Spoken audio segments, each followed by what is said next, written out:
Hello, wonderful listeners. Sandy here with another Power Pop. I'm at a place in my life when I am doing some reflecting on things.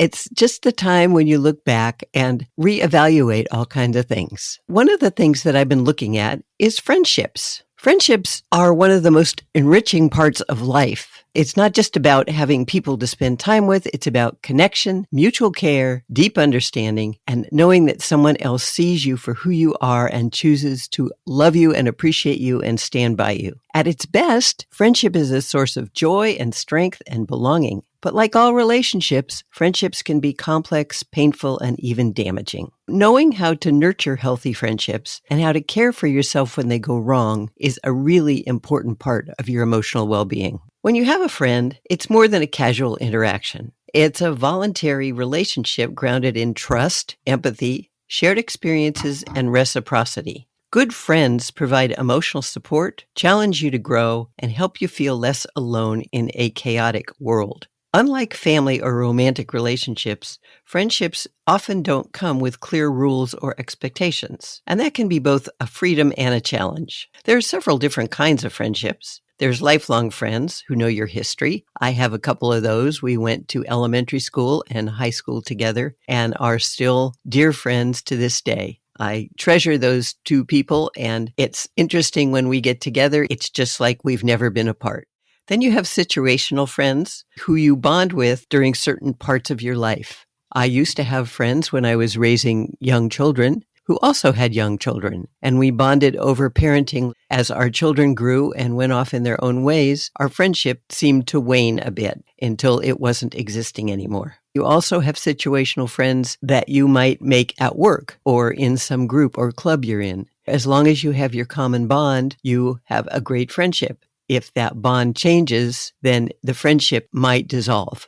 And then there are the kindred spirits who you might not be close to in proximity. They may live far away, but they remain emotionally close. They're the people with whom you share ideas and think alike and can pick up and talk about anything, anytime, and know that they are with you.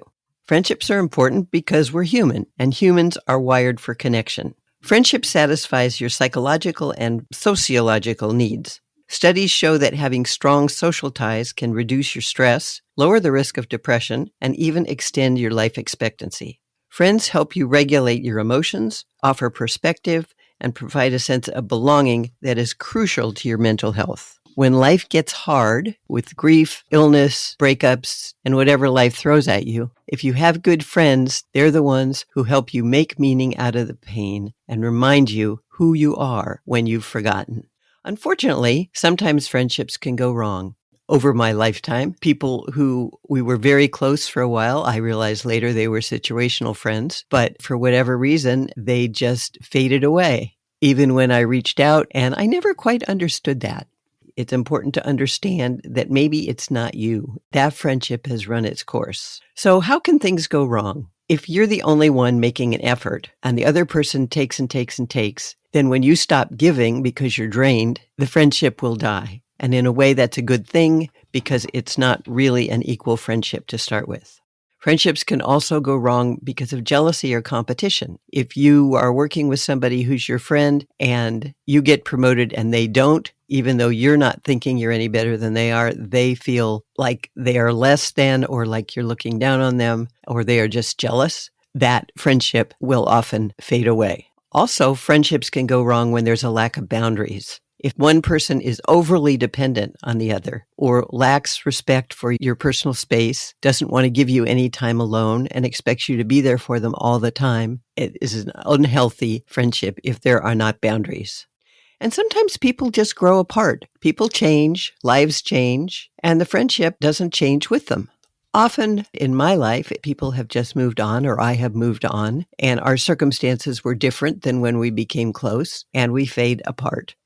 And then there's always the one where there's betrayal. That has happened to me too. Someone I thought was a close friend, I found later was gossiping about me behind my back. She broke my trust. I will never be able to count her as a friend again. She is still in my life. I tried to talk to her about it and she just denied it. So we just move on and see each other occasionally. But I don't view her as a safe and trusted friend any longer.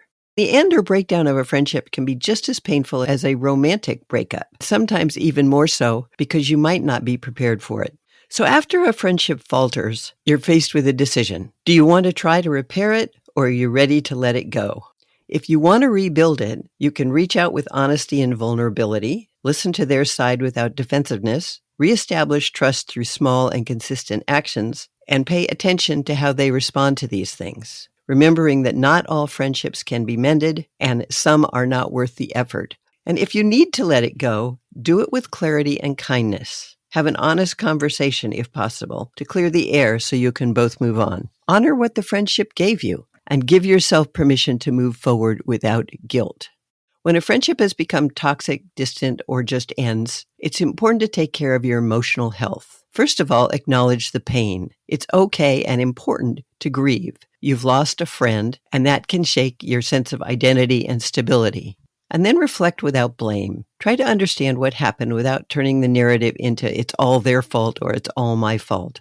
Both people contributed to the positivity of the relationship and also to the ending. And then be sure to set boundaries. If your friend drains you or manipulates you, make sure you don't let them drag you down with them. Sometimes it's helpful to talk to somebody, whether a friend or a counselor or a coach. Having someone to hold your space for your hurt can be healing. And then resist the urge to isolate yourself. It's tempting to withdraw when your friendships hurt you or end, but try not to shut yourself off entirely. Look around your circle, find other people who are still dear friends who love and support you, and reach out to them. If you want to move ahead and create and nurture healthy friendships, there are many things you can do. First of all, be open and approachable. Healthy friendships often start with openness, just being friendly, open to new experiences, which invite connection. Make sure you smile, make eye contact, and engage in small talk to get to know somebody and make deeper connections. You can join groups or activities aligned with your interests and use those as a shared bond to build a relationship. In order to form a strong connection, you have to show curiosity about the other person. Ask questions about their thoughts, experiences, and values, and listen attentively and without interruption, which will show that you care and help build trust. Avoid immediately shifting the conversation to yourself. And also, see if the other person does the same thing for you. If you ask all the questions and they are very happy to talk about themselves, but don't show any interest in who you are, they might not be a good potential friend. And then be reliable and consistent, because consistency builds trust. Be there for someone, not just during the good times, but also during their challenges, which shows that you're dependable and trustworthy. Healthy friendships require showing up, keeping promises, and being emotionally available. Please maintain healthy boundaries. Boundaries are essential to any healthy relationship. They allow both people to feel respected and safe. Make sure you communicate your needs. Make sure the other person listens when you do that, and you respect the other person's needs as well. You don't have to feel obligated to say yes to everything, but be there for them when you can. Make sure that you're vulnerable and authentic, because meaningful friendships grow through mutual vulnerability. Share your thoughts, fears, dreams, and personal experiences. Start small and share something honest and see how the other person responds. And then make sure you support their growth and that they support yours. You celebrate your friends' wins, support their goals, and offer comfort during setbacks. Be thrilled for their success and not threatened by it. And if you do have conflicts, resolve them with respect. Even the strongest friendships face disagreements. It's how you handle that conflict that matters. It's important to approach differences with honesty, empathy, and a willingness to understand each other's perspective. If you're going to talk about something difficult, use I statements and say, I feel, not I think that you. And then accept that friendships change and people grow, and friendships will evolve over time. People move, change interests, or shift their priorities, and healthy friendships can adapt to these changes, allowing space for growth while finding new ways to stay connected. It's important to remember that friendship starts with you. The most important relationship in your life is the one you have with you. You have to cultivate self-compassion, emotional awareness, and a strong sense of boundaries, which will set the tone for every friendship you build. When you know who you are, you're less likely to get lost in friendships that no longer serve you and more likely to attract people who truly see and value you. Friendships are living things. They require attention, honesty, forgiveness, and care. They won't always be easy, but the best ones, the real ones, are worth it. While no relationship is perfect, consistent care and mutual support can lead to lifelong connections that enrich every area of your life. Investing in real friendships is one of the most meaningful things you can do for others and for yourself. So the bottom line is that in the end, friendship is not about perfection. It's about showing up consistently and honestly, growing together, and knowing when to hold on and when to let go. So I hope your life is filled with wonderful friendships and that primarily you are your own best friend. Please take good care of yourself, find your power, and claim your life.